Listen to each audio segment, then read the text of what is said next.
नमस्कार दोस्तों, इस श्री कृष्ण जी के द्वारा बताए गए इस व्रत कथा को आपको विधि पूर्वक सुनने से आप सौभाग्यवती सदा सुहागन के लिए वरदान मिलेगा।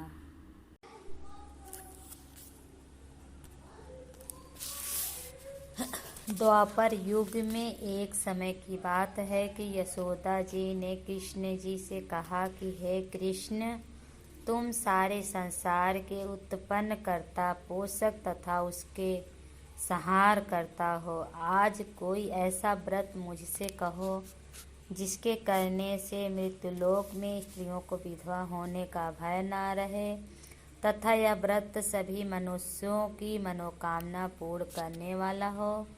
श्री कृष्ण जी कहने लगे, हे माता, तुमने अति सुंदर प्रश्न किया है।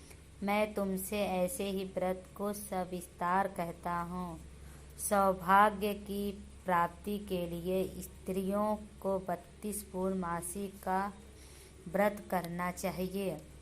इस व्रत करने से स्त्रियों को सौभाग्य संपत्ति मिलती है। यह व्रत अचल सौभाग्य देने वाला एवं भगवान शिव के प्रति मनुष्य मात्र की भक्ति को बढ़ाने वाला है। यशोदा जी कहने लगी, हे कृष्ण, सर्वप्रथम इस व्रत को मृत्युलोक में किसने किया था, इसके विषय में विस्तार पूर्वक मुझसे कहो। श्री कृष्ण जी कहने लगे कि इस भूमंडल पर एक अत्यंत प्रसिद्ध राजा चंद्रहास से पालित अनेक प्रकार के रत्नों से परिपूर्ण कातिका नाम की एक नगरी थी। वहाँ पर धनेश्वर नाम का एक ब्राह्मण था और उसकी स्त्री अति सुशीला रूपवती थी। दोनों ही उस नगरी में बड़े प्रेम के साथ रहते थे। घर में धन धान्य आदि की कमी नहीं रहती थी। उनको एक बड़ा दुख था कि उनके कोई संतान नहीं था। इस दुख से अत्यंत दुखी रहते थे। एक समय एक बड़ा तपस्वी योगी उस नगरी में आया। वह योगी उस ब्राह्मण के घर को छोड़कर अन्य घरों से भिक्षा लाकर भोजन किया करता था। रूपवती से वह भिक्षा नहीं लिया करता था। उस योगी ने एक दिन रूपवती से भिक्षा न लेकर किसी अन्य घर से भिक्षा लेकर गंगा किनारे जाकर भिक्षान को प्रेम पूर्वक खा रहा था कि धनेश्वर ने योगी का यह सब कार्य किसी प्रकार से देख लिया। अपनी भिक्षा के अनादर से दुखी होकर धनेश्वर योगी से बोला, महात्मन, आप सब घरों से भिक्षा लेते हैं परंतु मेरे घर की भिक्षा कभी भी नहीं लेते हैं। इसका कारण क्या है? योगी ने कहा कि निसंतान के घर भीख पतितों के अन्न के तुल्य होती है और जो पतितों का अन्न खाता है वह भी पतित हो जाता है। क्योंकि तुम निसंतान हो, अतः पतित हो जाने के भय से मैं तुम्हारे घर की भिक्षा नहीं लेता हूँ। धनेश्वर की यह बात सुनकर अपने मन में बहुत दुखी हुआ और हाथ जोड़कर योगी के पैरों पर गिर पड़ा और आर्त भाव से कहने लगा, हे महाराज, यदि ऐसा है तो आप मुझको पुत्र प्राप्ति का उपाय बताइए। आप सर्वज्ञ हैं, मुझ पर अवश्य ही कृपा कीजिए। धन की मेरे घर में कमी नहीं है परंतु मैं पुत्र न होने के कारण अत्यंत दुखी हूँ। आप मेरे इस दुख का हरण करें। आप सामर्थ्यवान हैं। यह सुनकर योगी कहने लगे, हे ब्राह्मण, तुम चंडी की आराधना करो। घर आकर उसने अपने स्त्री से सब वृत्तांत कहा और स्वयं तप के निमित्त वन में चला गया। वन में जाकर उसने चंडी की उपासना की और उपवास किया। चंडी ने 16वें दिन उसको स्वप्न में दर्शन दिया और कहा, हे धनेश्वर, जा तेरे पुत्र होगा, परंतु वह 16 वर्ष की आयु में ही मृत्यु को प्राप्त हो जाएगा। यदि तुम दोनों स्त्री पुरुष 32 पूर्णमासी का व्रत विधि पूर्वक करोगे तो वह दीर्घ वायु होगा।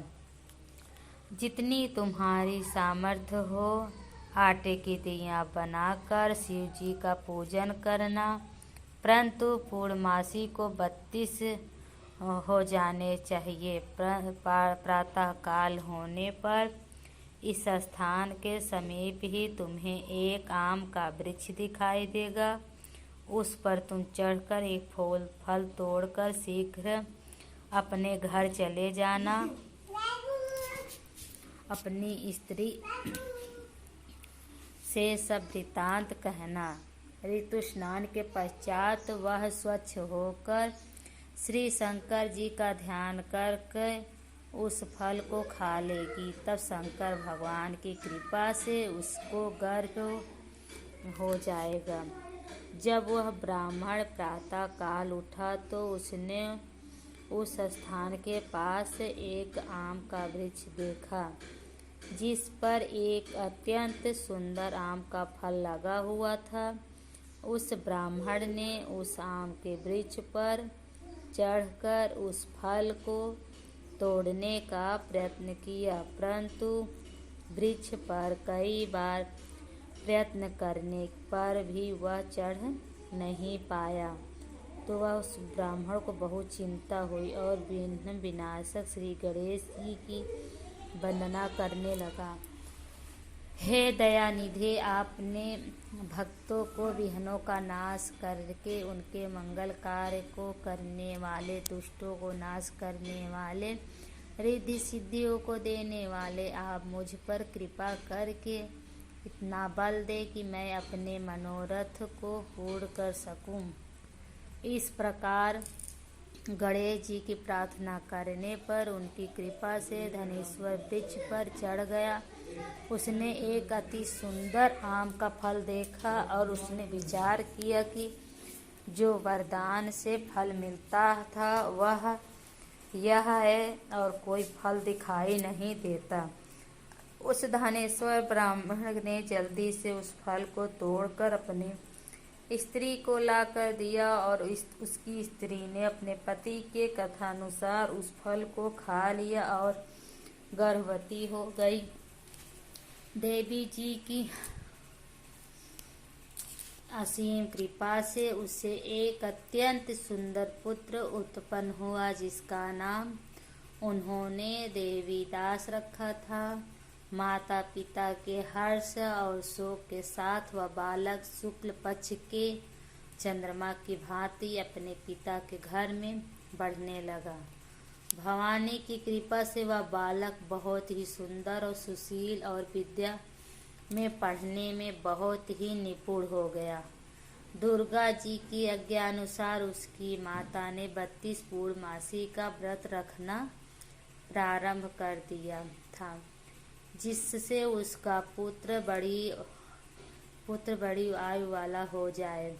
16वां वर्ष लगते ही देवीदास के माता पिता को बड़ी चिंता हो गई कि कहीं उनके पुत्र की इस वर्ष में मृत्यु न हो जाए। इसलिए उन्होंने अपने मन में विचार किया कि यह दुर्घटना उनके सामने हो गई तो वो कैसे सहन कर सकेंगे। अस्तु, उन्होंने देवीदास के मामा को बुलवाया और कहा कि हमारी इच्छा है कि देवीदास 1 वर्ष तक काशी में जाकर विद्या ध्यान करे और उसको अकेला भी नहीं छोड़ना चाहिए। इसलिए साथ में तुम चले जाओ और 1 वर्ष के पश्चात इसको वापस लौटा लाना। सब प्रबंध करके उसके माता पिता ने काशी जाने के लिए देवीदास को एक घोड़े पर बैठाकर उसके मामा को उसके साथ पर कर दिया, किंतु यह बात उसके मामा किसी और से नहीं कही। धनेश्वर ने सपीत सपत्नीक अपने पुत्र की मंगल कामना और तथा दीर्घायु के लिए भगवती कृपा दुर्गा की आराधना और पूर्णमासियों का व्रत करना आरंभ कर दिया। इस प्रकार बराबर 32 पूर्णमासी का व्रत पूरा किया। कुछ समय पश्चात एक दिन वह दोनों मामा और भांजा मार्ग में रात्रि बिताने के लिए किसी गांव में ठहरे हुए थे। उस दिन उस गांव में एक ब्राह्मण की अत्यंत सुंदरी, सुशीला, विदुषी और गुणवती कन्या का विवाह होने वाला था।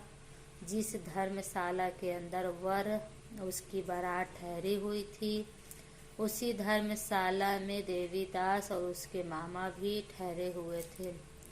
संयोगवश कन्या को तेल आदि चढ़ाकर मंडप आदि का कृत्य किया गया तो लग्न के समय वह धनुवार्त हो गया। अस्तु वर के पिता ने अपने कुटुंबों से परामर्श करके निश्चय किया कि यह देवीदास मेरे पुत्र जैसा ही सुंदर है, मैं इसके साथ ही लग्न करा दूं।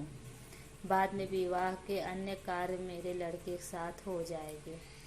ऐसा सोचकर देवीदास ने मामा से जाकर बोला कि तुम थोड़ी देर के लिए अपने भांजे को हमें दे दो, जिससे विवाह के लग्न पर सब कृत्य सुचारू रूप से हो सके। तब उसका मामा कहने लगा कि जो कुछ भी मधुपर्क आदि कन्यादान के समय वर को मिले वह सब हमें दे दिया जाए तो मैं मेरा भांजा इस बारात को दूल्हा बन जाएगा। यह बात वर के पिता ने स्वीकार कर लेना लगे। उसने अपना भांजा वर बनने को भेज दिया और उसके साथ सब विवाह कार्य रात्रि में विधि पूर्वक संपन्न हो गए। पत्नी के साथ वह भोजन न कर सका और अपने मन में सोचने लगा कि ना जाने यह किसी स्त्री होगी। वह एकांत में इसी सोच में गर्म में निश्वास छोड़ने लगा और उसकी आंखों से आंसू भी आ गए। तब वधू ने पूछा कि क्या बात है, आप इतने उदासीन व दुखी क्यों हो रहे हैं। तब उसने सब बातें जो वर के पिता उसके मामा में हुई थी उसको बतला दी। तब कन्या कहने लगी कि यह ब्रह्म विवाह के विपरीत हो कैसे सकता है।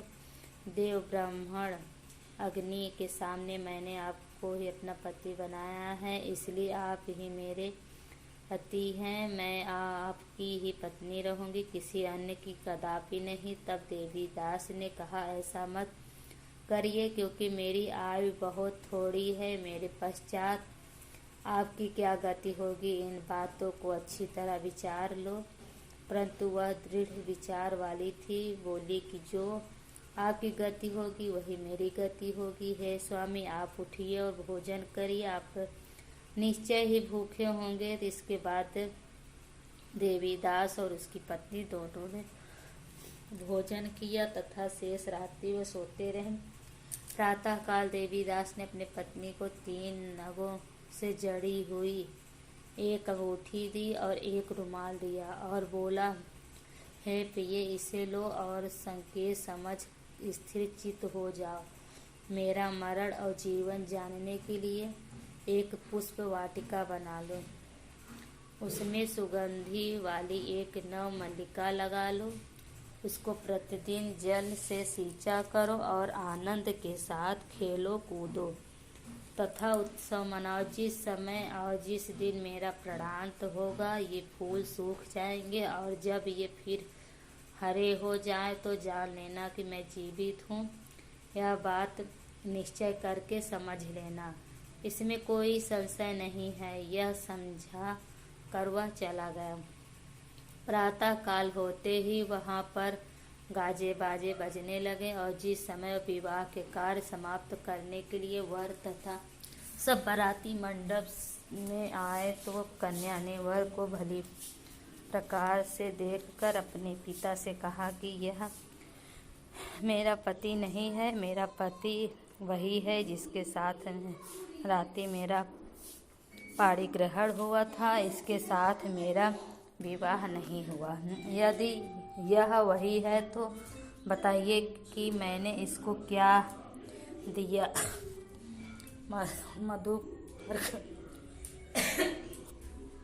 मधुपर्क और कन्यादान के समय जो मैंने भूषणादि दिए थे उन्हें दिखाइए, तथा रात में मैंने क्या गुप्त बातें कही थी वह सब सुनाइए। पिता ने उसकी कथा अनुसार वर को बुलाया और कन्या की यह सब बातें सुनकर वो कहने लगा कि मैं कुछ नहीं जानता।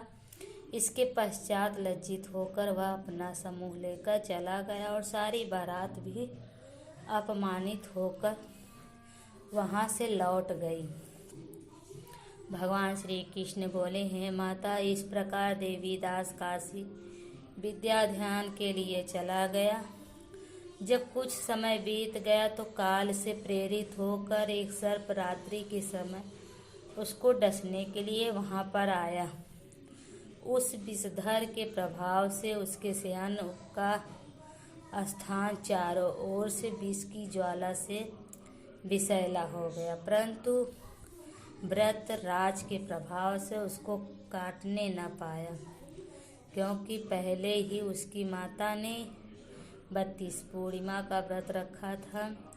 इसके बाद मध्याह्न के समय वह स्वयं काल में वहाँ पर आया और उसके शरीर से उसको प्राणों को निकालने का प्रयत्न करने लगा, जिससे वह मूर्छित होकर पृथ्वी पर गिर पड़ा। भगवान की कृपा से उस समय पार्वती जी के साथ श्री शंकर जी वहाँ पर आ गए। उसको मूर्छित दशा में देखकर पार्वती जी ने भगवान शंकर से प्रार्थना की, है महाराज, इस बालक की माता ने पहले 32 पूर्णिमा का व्रत किया था, जिसके प्रभाव से हे भगवान आप इसको प्राणदान दें। भवानी के कहने पर भक्त वत्सल भगवान श्री शिव जी ने उसको प्राणदान दे दिया। इस व्रत के प्रभाव से काल को भी पीछे हटना पड़ा और देवीदास स्वस्थ होकर बैठ गया। उधर उसकी स्त्री उसके काल की प्रतीक्षा किया करती थी। जब उसने देखा कि उस पुष्प वाटिका के पत्र पुष्प कुछ भी नहीं रहे तो उसको अत्यंत आश्चर्य हुआ कि जब वह वैसे ही हरी भरी हो गई तो वह जान गई कि वह जीवित हो गए हैं। यह देखकर वह बहुत प्रसन्न मन में अपने पिता के कहने लगी कि पिताजी, मेरे पति जीवित हैं, आप उनको ढूंढिए। जब वह 16वां वर्ष व्यतीत हो गया तो देवीदास ने अपने मामा के साथ काशी से चल दिया। इधर उसे ससुर उसको ढूंढने के लिए अपने घर से जाने वाले ही थे कि वह दोनों मामा भांजा वहाँ पर आ गए। उसको आया देखकर उसका ससुर बड़ी प्रसन्नता के साथ अपने घर में ले आया और उस समय नगर के निवासी भी वहाँ इकट्ठे हो गए और सबने निश्चय किया कि अवश्य ही इसी बालक के साथ इस कन्या का विवाह हुआ था। उस बालक को जब कन्या ने देखा तो पहचान लिया और कहा कि यह तो वही है जो संकेत करके गया था। तदुपरांत सभी कहने लगे कि भला हुआ जो यह आ गया। सब नगरवासियों के आनंद मनाया। कुछ दिन बाद देवीदास अपनी पत्नी और मामा के साथ अपने ससुर के घर से बहुत सा उपहार आदि लेकर अपने घर के लिए प्रस्थान किया। जब वो अपने गांव के निकट आ गया तो कई लोगों ने उसको देखकर उसके माता पिता को पहले जाकर खबर दे दी कि तुम्हारा पुत्र देवीदास अपनी पत्नी और अपने मामा के साथ सहित आ रहा है। ऐसा समाचार सुनकर पहले तो उन्हें विश्वास ही नहीं हुआ किंतु जब और लोगों ने भी आकर उनकी बात का समर्थन किया तो उनको बड़ा आश्चर्य हुआ। लेकिन थोड़ी देर में देवीदास ने आकर अपने माता पिता के चरणों में अपना सिर रखकर प्रणाम किया और उसकी पत्नी ने अपने सास ससुर के चरणों में स्पर्श किया तो माता पिता ने अपने पुत्र और पुत्र वधू को अपने हृदय से लगा लिया और दोनों की आंखों से प्रेमाश्रु बह चले। अपने पुत्र और पुत्र वधू के आने की खुशी में धनेश्वर ने बड़ा भारी उत्सव किया। ब्राह्मणों को भी बहुत सी दान दक्षिणा देकर प्रसन्न किया। श्री कृष्ण जी कहने लगे कि इस प्रकार धनेश्वर 32 पूर्णमासियों के व्रत के प्रभाव के पुत्रवान हो गया। जो भी स्त्रियां इस व्रत को करती हैं और जन्म जन्मांतर को वैधव्य का दुख नहीं भोगती हैं, सदैव सौभाग्यवती रहती हैं। यह मेरा वचन है, इसमें कोई संदेह नहीं मानना है। यह व्रत पुत्र पौत्रों करने वाला है। 32 पूर्णमासियों के व्रत के करने से व्रत की सभी इच्छाएं भगवान शिव जी की कृपा से पूर्ण हो जाती हैं।